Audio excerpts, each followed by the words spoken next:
ശ്രീ ഗണപതിറാവു വിജ്ഞാനത്തിൻ്റെ വിപ്ലവകാരി, മഹാനായ സാമൂഹ്യ പരിഷ്കർത്താവ്. ജാതി മതവർഗവർണ്ണ അസമത്വം ഇരുൾ വീഴ്ത്തിയ ആ പഴയ കാലത്തിലേക്ക് മാനവികതയുടെ അറിവിൻ്റെ വെളിച്ചം വീശിയ അതുല്യ വ്യക്തിത്വം. ഉന്നതർക്ക് മാത്രം വിധിച്ചിരുന്ന വിദ്യാഭ്യാസം ജാതി മതഭേദമന്യേ സമൂഹത്തിലെ എല്ലാ വിഭാഗം ജനങ്ങൾക്കും പകർന്നുകൊടുത്ത ധീരനായ പോരാളി.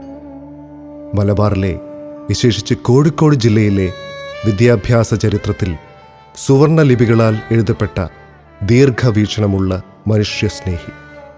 1500കളിലെ പോർച്ചുഗീസ് അധിനിവേശത്തെ തുടർന്ന് ഗോവയിൽ നിന്നും പലായനം ചെയ്ത് കേരളത്തിൻ്റെ പല ഭാഗങ്ങളിലായി കുടിയേറിയ ഗൗഡ സാരസ്വത ബ്രാഹ്മണരുടെ കൂട്ടത്തിൽ തലശ്ശേരിയിലെത്തുകയും അവിടെ നിന്ന് കോഴിക്കോടുമായി വ്യാപാര ബന്ധം പുലർത്തിയ ഒരു കുടുംബത്തിൽ 1864 ജനിച്ച ശ്രീ ഗണപതിറാവു 1886 കോഴിക്കോട് തളി സാമൂതിരി കോളേജിൽ ഇംഗ്ലീഷ് ഭാഷാ അധ്യാപകനായി ജോലി ചെയ്യവെയാണ് സാധാരണക്കാർക്ക് വേണ്ടി ഒരു സ്കൂൾ തുടങ്ങാൻ തീരുമാനിക്കുന്നത്. സമൂഹത്തിലെ അവർണർക്കും പാവപ്പെട്ടവർക്കും നിരന്തരം വിദ്യാഭ്യാസം നിഷേധിക്കപ്പെടുന്നത് കണ്ട് മനം മടുത്ത അദ്ദേഹം തൻ്റെ വീട്ടുവളപ്പിൽ ആരംഭിച്ച നേറ്റീവ് സ്കൂളാണ് പിന്നീട് ഗണപത് ഹൈസ്കൂളായി മാറിയത്. ശ്രീ ഗണപതിറാവു ആയിരുന്നു ആദ്യത്തെ ഹെഡ് മാസ്റ്റർ. സാമ്പത്തിക പരാധീനതകളെയും യാഥാസ്ഥിതികരുടെ എതിർപ്പുകളെയും നേരിട്ടുകൊണ്ട് അദ്ദേഹം ഈ വിദ്യാലയത്തെ മലബാറിലെ ദേശീയ പ്രസ്ഥാനത്തിൻ്റെ കേന്ദ്രമായി മാറ്റിയെടുത്തു. ഐഹിക ജീവിതത്തോട് വിരക്തി തോന്നിയ അദ്ദേഹം 1920 സന്യാസം സ്വീകരിച്ച് സ്വാമി സുവിചരാനന്ദ ആയപ്പോൾ നേറ്റീവ് സ്കൂളിൻ്റെ ഭരണ ചുമതല മകനായ സർവോത്തം റാവുവിൽ നിക്ഷിപ്തമായി.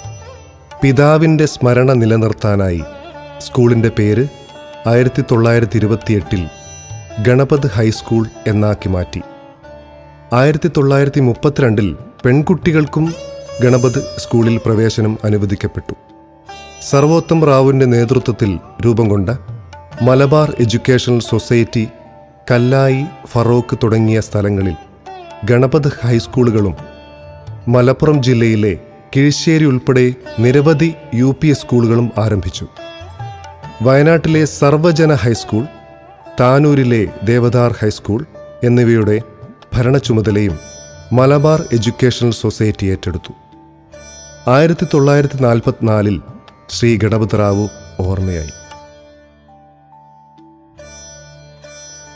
1957 കേരള സംസ്ഥാനം നിലവിൽ വന്ന ശേഷം മലബാർ എഡ്യൂക്കേഷണൽ സൊസൈറ്റിക്ക് കീഴിലുള്ള മുഴുവൻ സ്കൂളുകളും ശ്രീ സർവോത്തം റാവുവിൻ്റെ നേതൃത്വത്തിൽ സൗജന്യമായി സർക്കാരിന് കൈമാറുമ്പോൾ സ്കൂളിൻ്റെ പേരിനൊപ്പം ഗണപത് എന്ന് ചേർക്കണം എന്ന ഒരു ഉപാധി വെച്ചിരുന്നു.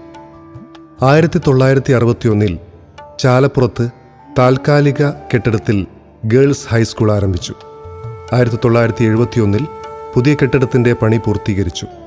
സ്വതന്ത്ര ഇന്ത്യയിലെ ആദ്യത്തെ പ്രതിരോധ മന്ത്രിയായിരുന്ന വിശ്വപൗരൻ VK കൃഷ്ണമേനോൻ, സഞ്ചാര സാഹിത്യത്തിലെ കുലപതിയായിരുന്ന SK പൊറ്റക്കാട്, ഹാസ്യ സാഹിത്യകാരനായിരുന്ന സഞ്ജയൻ, മുൻ ഉപമുഖ്യമന്ത്രി അബു ഖാദർ കുട്ടി, വിദ്യാഭ്യാസ മന്ത്രിയായിരുന്ന PP ഉമ്മർകോയ, സിനിമാ നടൻ KP ഉമ്മർ, തിരക്കഥാകൃത്ത് T ദാമോദരൻ തുടങ്ങി ഇന്ത്യൻ ദേശീയ ചരിത്രത്തിലും രാഷ്ട്രീയ, സാമൂഹിക, സാംസ്കാരിക, സാഹിത്യ, കായിക രംഗങ്ങളിലും വ്യക്തിമുദ്ര പതിപ്പിച്ച നിരവധി വ്യക്തികൾ ഗണപത് സ്കൂളിലെ പൂർവ്വ വിദ്യാർത്ഥികളും അധ്യാപകരുമായിരുന്നു.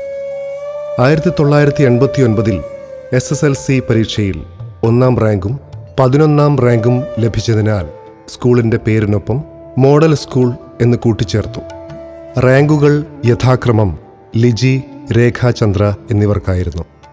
1993 കേരള സ്കൂൾ യുവജനോത്സവത്തിൽ കലാതിലകം ലഭിച്ചത് നമ്മുടെ സ്കൂളിലെ ഭവ്യലക്ഷ്മിക്കായിരുന്നു. 1997 ഹയർ സെക്കൻഡറി കൂടി അനുവദിച്ചതോടെ ഈ വിദ്യാലയം government Ganapath model girls higher secondary school എന്ന പേരിൽ ചൈത്രയാത്ര തുടരുന്നു. പ്രണാമം.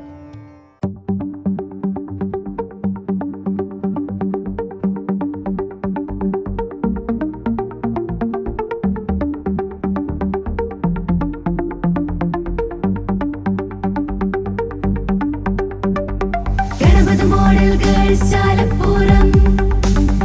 Ganapathi model girls Chalappuram. Ganapathi model girls Chalappuram. Ganapathi model girls Chalappuram.